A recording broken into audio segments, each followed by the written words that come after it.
J Coffee. Yeah. Welcome back, everybody. This is Nat again, one half of Astrofx, and welcome to another vlog. So today's vlog is a bit of discussion and me revealing a bit of a story about myself. So the topic of discussion is university and education in general. I've kind of beat around the bush in making this video. I've been very busy.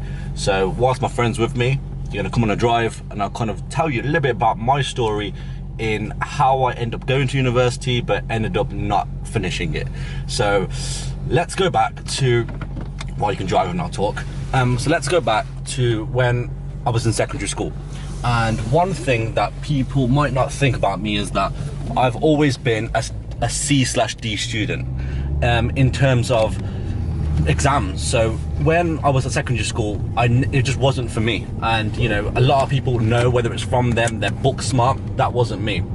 For me, I used to learn more from watching documentaries on YouTube than I would go into class and, you know, listen to a teacher talk that is basically miserable.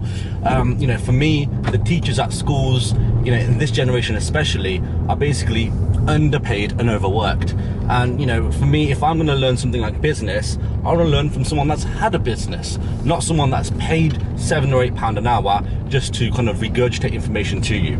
So because of that, I failed, and I got kicked out of my secondary school, and I got kicked out of 2 colleges prior, not for misbehaving, just from not wanting to be there and not showing any interest. But coming from a very strict Asian background, it wasn't an option for me not to go to university. I don't mind telling you guys, my mum and dad actually didn't know what was at university. They just knew that in this day and age, university equals good job, which it actually doesn't, especially now. And this is not to take anything away from university. I have a number of friends that have done really, really well. And I'm 26 and I haven't figured it all out, but I thought I'd give you guys my experience. So when I finished college eventually, I ended up having 1 A-level to my name, just one. And it was in film studies because my teacher was fantastic. So shout out to my film studies teacher. And so I was looking at which universities I can get into. And of course it wasn't many. I didn't have enough university points. And so when I end up going to university, there's a good story which I first found out, which was on enrollment day. So I went to it on enrollment day, didn't know anybody. And I was in a queue with a woman on my left and a woman on my right. And even though I did not want to be there, I wasn't too sure what I was doing in my life, I never had anyone around me that, you know, could guide me or could tell me, you know what, find out what you like to do. I just went with it. So there I am on enrollment day. And so 2 women in front of me, left and right, and I decided to go to the woman on my right. And I had the certificates in my hand. There's only one certificate because I got a D. And when I got to the front of the queue, she asked me, oh, are you here to do the 3-year plus foundation year, or are you here to do the 3-year straight degree? And I was honest. I goes, I'm here to do the foundation year. And I goes, here's my certificate. She went, I don't need to see them. And I thought, what? And there's a guy to my left who did the exact same thing and signed up for the university degree without showing any certificates. And for me, I left there and straight away I was like, there's another sign for me showing I'm not meant to be here. But I continue to go.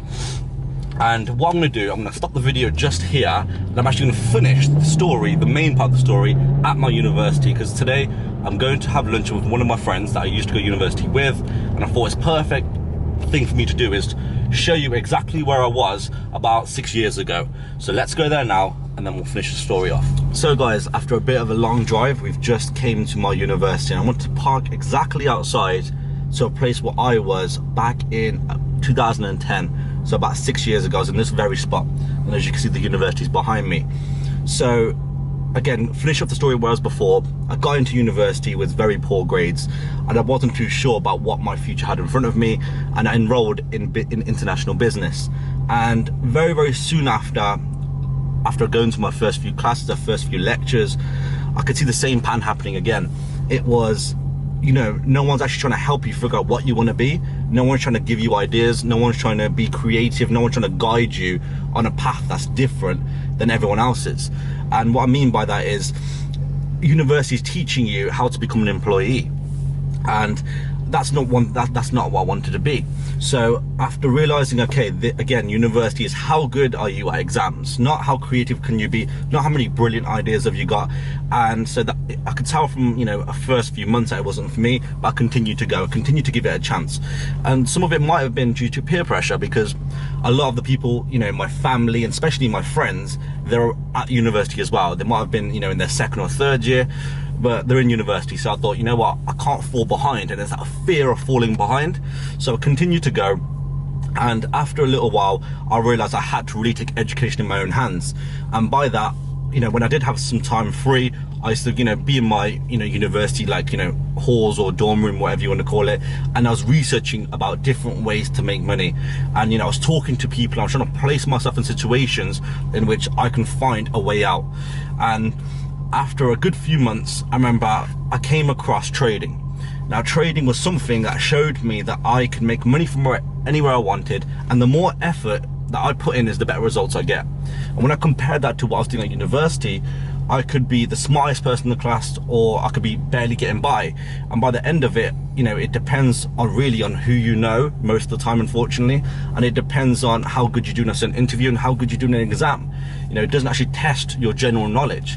So anyway, I came close to finishing the year. I'll get to the good part of the story. So I came close to finishing the year, and I found out at the end I didn't pass. And I had 2 resits to do. And that's how not very connected I was. I never went and revised, so I failed. And over the summer, I went back and I'd done my resits. So I still had the opportunity of passing my first year. However, when I was back at home and I spent a summer at home, I really tried to, you know, get some time out to myself and pretty much design my own university, try to design my own education and think, okay, you know what, I need to find out what I'm going to do. And then it kind of hit me. I'm not going to find out by going to university. Whether I get in or I don't, it doesn't matter, because that's not where I want to be. I've made other people happy by, you know, them thinking that I'm going to go to university. But if I, you know, research entrepreneurs and I research people in my industry and what I want to get into, they didn't get it from a degree. So anyway, something still told me, some pressure from friends and family, to go and get my results. So I drove all the way to university, and I went inside the building and I got my results. I think there's the building over there, and I got my results, and I came back and I sat in the car. Not this car, by the way, it was my BMW, which I had back then. And I sat in the car, and it's probably one of the most real, surreal moments in my life, in which I kind of sat there and had a good think to myself. And usually the way I work, if you know me, I always weigh out some of the pros and cons before a situation. On that particular day, I sat in the car and I had the envelope right in front of me. And when I had the envelope in front of me, I realized, right, let me try and weigh out my options, whether I pass or I fail. And so let's take fail for example first. If I'd opened that envelope and I had failed, what's that going to do to me? That's basically going to haunt me and could hold me down subconsciously. If you are going to try and get into anything else, you don't want to always think at the back of your mind, you did this because you failed university, which has a good likeliness of happening. So that's what happens if I open the envelope and I fail. Let me see what happens if I pass. So if I was to open the envelope and I've passed, then am I really thinking about, yes, can't wait to do another good year at university? Or am I thinking, I can go back to my friends, I can go back to the drinking, I can go back to the partying, I can go back to the relaxed situation I have, you know, in my university halls? So that's not really a good option as well. So after sitting there for another 10 minutes and watching people outside of my car open their results, some happy, some sad, I did something. I drove straight a little bit further. I think they've actually moved it now, but I drove straight up, I put the window down, and I got my envelope and I placed it into the bin. And many of you probably thinking and watching this going, how can you do that? You know, I'd always want to know. And then I went one step further. I drove a little bit further and I actually got my phone. I logged into my university portal and I removed my account. I deleted and changed my email so they had no way of contacting me, because once you got your results, it's up to you to go and re-enroll. And that was it. I decided that no matter if I had passed or had failed, it was not a part of my direction I wanted to go. So why are you doing something that's not plan A? And plan A was figuring out what I wanted to do. So I went back home, and again I faced those fears of my parents saying to me, what are you going to do now? Are you crazy? You just wasted a year. And I went, well, I'd rather waste 1 year than waste 3-4 years and then be trapped in a situation.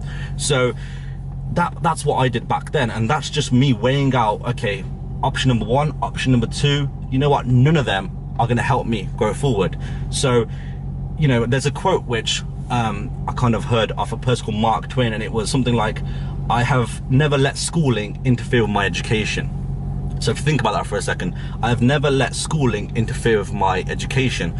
So it's two very different things, school and education. Education you get from anywhere, and something like trading, I just sat there and Googled it, and you know, got into conversations with people that knew about it, and I can ask them questions, and I could just spend days and days researching. And in a way, I took education in my own hands. You know, there's so many things that you can learn online, there's so many things that you can do in this world that doesn't have to come from university. So for all the people out there that are thinking to themselves, right, I'm at university, do I stay? I've got into university, do I go? Well, now that I've finished, I don't know what to do. It's never too late. It's about taking those options, you know, for example, road 1 and road 2, and doing what I did. Do what you want to do. So I didn't mind putting it in the bin, and it never crossed my mind again. And up until this day, I still don't know whether I got in or not. And it doesn't affect me one bit, because, you know, when I didn't see it back then, you know, it helped me. It helped me go, right, let's just focus on plan A. So that's my story, guys. And I know some of it, you know, it's hard for you to believe, but I promise it's a true story. And whenever I tell people, it helps them, you know, be positive about a certain situation. So again, guys, design your own university. It's not about going there and, you know, or dropping out. It's about spending that half an hour or 1 hour a day and go, right, even though I'm here, if I want to get out of the situation, how am I going to get out of it? What's my plan A that I'm going to take? So hopefully leave that with you guys to resonate, and hopefully that motivates you guys to make your own decision. So hope you enjoyed the topic, and have a good day.